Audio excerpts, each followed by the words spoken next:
హత్య రాజకీయాలు చేస్తోంది చంద్రబాబేనని తన చిన్నాన్న వైఎస్ వివేకానందరెడ్డిని చంపానంటూ చెప్పిన దస్తగిరి ఇవాళ దర్జాగా కార్లు తిరుగుతున్నాడంటూ జగన్ చేసిన ఆరోపణలకు కౌంటర్ ఇచ్చారు లోకేష్.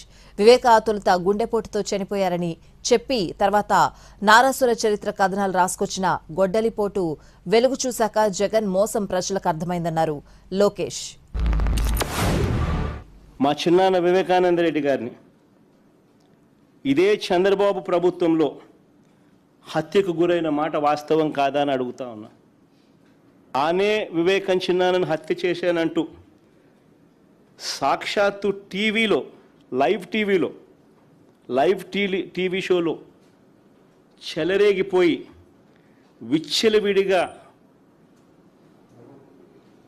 మాట్లాడిన ఈ దస్తగిరి అనే వ్యక్తి, చంపిన వ్యక్తి, నేనే చంపాను అని చెప్పి విచ్చలవిడిగా చెలరేగిపోయి మాట్లాడే టీవీ లైవ్ షోలో ఈ దస్తగిరి అనే వ్యక్తి ఇవాళ స్వేచ్ఛగా పోలీసుల వత్తాసుతో దర్జాగా కారులో తిరుగుతూ ఉన్నాడు.